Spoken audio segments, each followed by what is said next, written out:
Pour ce qui concerne les dons spirituels, je ne veux pas que vous soyez dans l'ignorance. D'accord. Alors ouvre les yeux de nos cœurs afin que l'ignorance tombe. Parle-nous des dons spirituels. Dieu me parle, Dieu me dit, Dieu me dit. En fait, j'avais peur du regard des autres. Je me disais, et si je me trompais? Et si je tapais à côté? Est-ce qu'on me comprend? Même quand Dieu me parlait, quand je devais dire ainsi parle l'Éternel, des fois il m'arrivait de dire, je ne sais pas si c'est Dieu qui me parle, mais j'entends une voix me dire. Et puis quand je dis ça, je me rappelle, j'ai une grande sœur dans la foi qui est venue me voir, elle me dit, mais Francis, Dieu m'a dit que tu as la grâce de prophétiser, tu as la grâce de donner les paroles de connaissance, mais pourquoi tu te retiens? Je l'ai regardé, j'ai fait, Là nous sommes en décembre 95. Je fais non, c'est vrai. Est-ce que quelqu'un me comprend? C'est normal de tâtonner. C'est ça le premier pas qui est charnel. C'est normal de tâtonner. Mais c'est anormal de tâtonner toute la vie. Le caractère donne de la longévité à l'impact du don.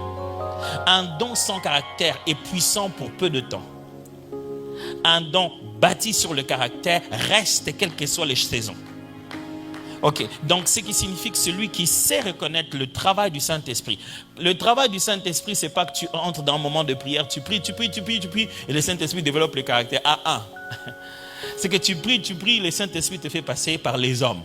La forgerie de Dieu pour forger le caractère de l'homme, c'est l'homme.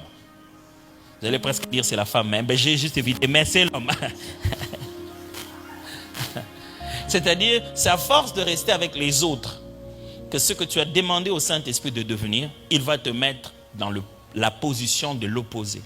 Il y a diversité des dons, mais le même esprit. Dans d'autres versions dit, il y a diversité des dons des grâces, mais le même esprit. Dons et grâces, c'est pareil. Ah oui, les dons de grâce, ça dit coller ensemble. Dans d'autres versions, on parle des dons de grâce, mais le même esprit. Alors ici, il faut retenir qu'on est en train de classifier dans le règne de l'esprit des classes spirituelles. Donc ici déjà, nous voyons la première classe dans l'opération des dons. Nous voyons la classe du Saint-Esprit. Parce que si on a bien précisé, diversité des dons, mais le même esprit. Ici, il s'agit de la classe du Saint-Esprit. Le Saint-Esprit, on peut également les classifier. Oui, bien sûr. Ici, il s'agit de la classe, c'est-à-dire ceux qui appartiennent dans la classe du Saint-Esprit. Parce que dans le verset 5e, on dit diversité de ministères, mais le même Seigneur. Nous savons que lorsqu'on parle du Seigneur, dans le Nouveau Testament, il s'agit de Jésus. Ça, c'est la classe du Seigneur Jésus. C'est pourquoi on a parlé du ministère. Et puis ici, on voit diversité d'opérations, mais le même Dieu qui opère tout en tout. Ici, c'est la classe du Père. C'est pourquoi on parle d'opération. Maintenant, par rapport à votre question, la diversité des dons, c'est-à-dire la classe du Saint-Esprit. Ici, il s'agit de la classe spirituelle, bien sûr, ce qui appartient à cette classe. Parce qu'il est important de localiser des classes dans lesquelles le règne de l'esprit est en mouvement. Il s'agit de courants, parce que dans le royaume de Dieu, il faut opérer par de révélations. Et dans les révélations, nous voyons, la Bible dit, il y a un seul fleuve, et dans les courants réjouissent la cité de Dieu. Le même fleuve, mais qui a plusieurs courants, et ces courants donnent la joie à la cité de Dieu. Donc, il s'agit ici des courants ici. Ce qui appartient à la classe du Saint-Esprit, on parle de diversité des dons. Alors, ici, quand nous parlons des dons, on voit des charismes. Alors, ce qui appartient à cette classe, pratiquement, nous voyons 1 Corinthiens chapitre 12, on voit le verset 9, on commence à citer le 9 dons que nous connaissons. Voilà, les 9 dons que nous connaissons, ce sont des charismes de ceux qui appartiennent à cette classe, ou la classe du Saint-Esprit. Il n'y a pas seulement les 9 dons, il y a aussi d'autres dons attachés. Selon des listes des dons, on a à peu près 25 dons dans la totalité. Il n'y a pas seulement 9 dons. Alors, ce qui appartient à cette classe, il doit comprendre des fréquences par lesquelles cette classe de l'esprit se manifeste. Prophète. Et par rapport à ces fréquences, j'aimerais que vous lisez, si vous me permettez, D'accord. 2 Corinthiens 13, 13. 2 Corinthiens, oui, voilà, on va le faire rapidement. Ouais. Et là, il y a des mystères que nous allons ressortir là-bas. Ok. 2 Corinthiens 13, 13. 2 Corinthiens, voilà, 13, 13, c'est Ouais. les derniers d'ailleurs versets de Ouais. ces chapitres. Oui.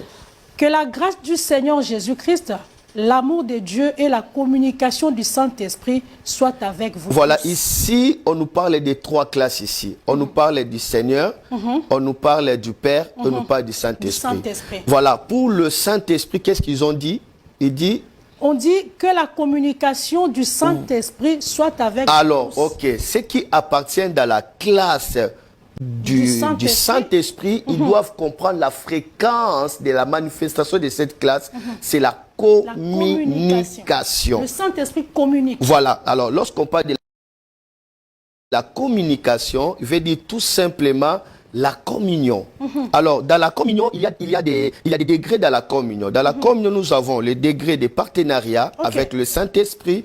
Nous avons des degrés d'amitié, d'affection, d'intimité avec le Saint-Esprit. Ok. Nous avons les degrés d'association avec le Saint-Esprit. Quand on grandit, on atteint le 4e degré, le degré de distribution. Oh. Maintenant, quand on est dans la distribution, alors on commence à manifester le fleuve de Dieu, À opérer donc. à opérer. Ok. À opérer. Maintenant, ici, ceux qui sont dans la distribution de cette classe du Saint-Esprit, c'est-à-dire ils ont atteint un niveau élevé dans la spiritualité, ils commencent à opérer. Alors, dans l'opération de la distribution, nous voyons aussi le mouvement charismatique. Qu'est-ce que cela veut dire? Alors, quand je parle de mouvement charismatique, il s'agit d'un mouvement qui amène le réveil, un mouvement dans lequel on ne peut pas maîtriser. Ok. Et ce mouvement opère plus dans les dons. Ok. Alors, lorsque nous parlons des mouvements Les dons, mais charismatiques, également signes, ça va également de pair. Les dons et les signes, ça opère dans les dons, mais également les signes. oui, Les bien signes sûr. qu'on peut voir. Bien sûr, c'est pourquoi je Ok. parle de réveil. Ok. Alors, je parle plus de charisme. Il s'agit de mouvements charismatiques. Charismatique. Alors, Pour ce qui concerne les dons spirituels, je ne veux pas que vous soyez dans l'ignorance. D'accord. Alors ouvre les yeux de nos cœurs afin que l'ignorance tombe. Parle-nous des dons spirituels. Il aurait dû, si c'était moi, je ne veux pas que vous soyez dans l'ignorance. Voici les dons spirituels, dons de guérison, dons de ceci. Mais ce n'est pas ce qu'il fait, il fait un détour. Il ouvre une parenthèse. Et j'aimerais vous dire, frères et sœurs, il n'y a pas un verset qui est là dans la Bible au hasard. À chaque fois qu'il y a même une parenthèse ouverte, c'est qu'il y a forcément une leçon derrière. Je ne veux pas que vous soyez dans l'ignorance en ce qui concerne les dons. Verset 2, je pensais qu'il parlerait des dons. Et là, il dit, il nous rappelle le paganisme. Il dit, vous savez, lorsque vous étiez païen, vous vous laissiez entraîner vers les idoles muettes selon que vous étiez conduits. Mais en quoi ça concerne les dons spirituels? Verset 3, il dit, c'est pourquoi je vous déclare que nul, s'il parle par l'Esprit de Dieu, ne dit Jésus est maudit. Et que nul ne peut dire Jésus est le Seigneur si ce n'est par l'Esprit de Dieu. Ok, merci pour l'info. Et au verset 4, il dit, il y a diversité de dons. Il revient sur les dons. Donne-moi un bon amen et j'avance. Ah, donne-moi un bon amen et j'avance. Mais qu'est-ce qui s'est passé dans la parenthèse? Et pourquoi la parenthèse? Reviens sur le verset 2 et je vais commencer mon explication. Il dit, vous savez que lorsque vous étiez païens, vous vous laissiez entraîner vers les idoles muettes. Alors, maintenant il faut savoir que le mot qui est là, entraîner, le mot que Louis II a traduit par entraîner, était un terme technique de ravissement extatique dans les cultes à mystère.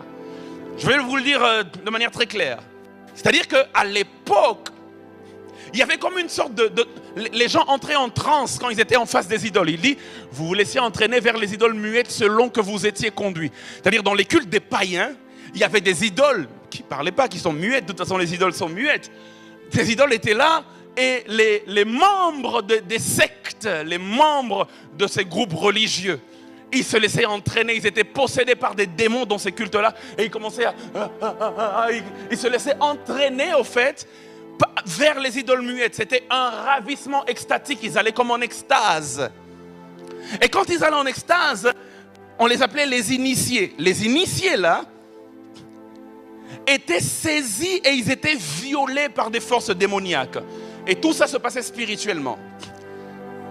Et ils prononçaient des paroles inintelligibles que le prêtre seul pouvait interpréter, le prêtre de ce temple-là.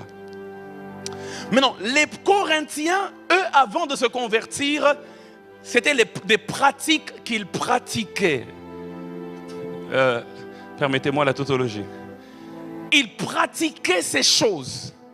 Et quand ils sont venus à Christ, ils ont voulu faire comme un transfert de leurs expériences spirituelles païennes vers le christianisme. Les Corinthiens considéraient que l'homme spirituel, c'est l'homme qui entre en transe dans l'église.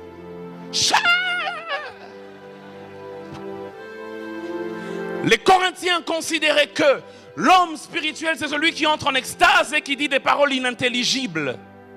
Maintenant, Paul est en train d'essayer de corriger cela. Restez avec moi, je vous emmène quelque part. Paul essaye de corriger cela et il dit, au point que dans l'église, parce que votre seule mesure de spiritualité, c'est la transe, vous considérez que si quelqu'un entre en transe, peu importe ce qu'il dit dans sa transe, il est spirituel.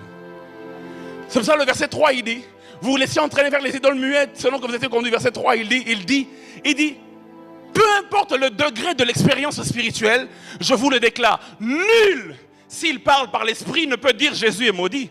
Parce qu'il y a des gens qui étaient en transe et qui disaient n'importe quoi. Jésus est maudit dans leur transe. Jésus est maudit, Jésus est maudit. Mais parce qu'ils sont en transe, eux, ils considéraient que ça, c'est un homme spirituel. S'il dit Jésus est maudit, alors qu'il est en transe comme ça par l'esprit, c'est que vraiment Jésus est. Alors Paul, il corrige, il dit, et que nul ne peut dire Jésus est Seigneur, si ce n'est par le Saint-Esprit. Qu'est-ce que Paul veut dire par là? Il veut dire ceci. Ce n'est pas la transe qui importe dans les dons spirituels, c'est le message.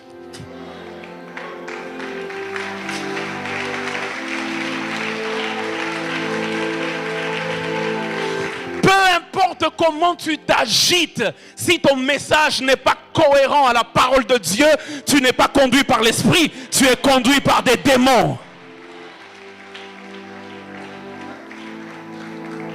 Nous, les pentecôtistes, nous aimons les expériences spirituelles. Nous aimons tomber sous l'esprit. Nous aimons comme si on est en train de planer. Mais ce n'est pas l'expérience qui compte. Ce qui compte, c'est d'abord le message. Le message. Parce que si tu dis ainsi parle l'Éternel, Jésus est maudit, alors mon frère, je vais t'engager.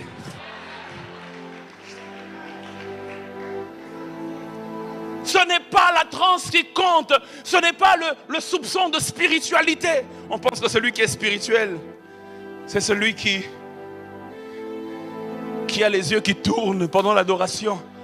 Et et puis on dit voilà un homme connecté, voilà un homme spirituel. Peu importe que tes yeux tournent ou même qu'ils sortent de leurs orbites, si ton message n'est pas cohérent à l'évangile, mon frère, laisse. La spiritualité ne se mesure pas par l'expérience spirituelle. La spiritualité se mesure par la maîtrise de la doctrine de Jésus-Christ.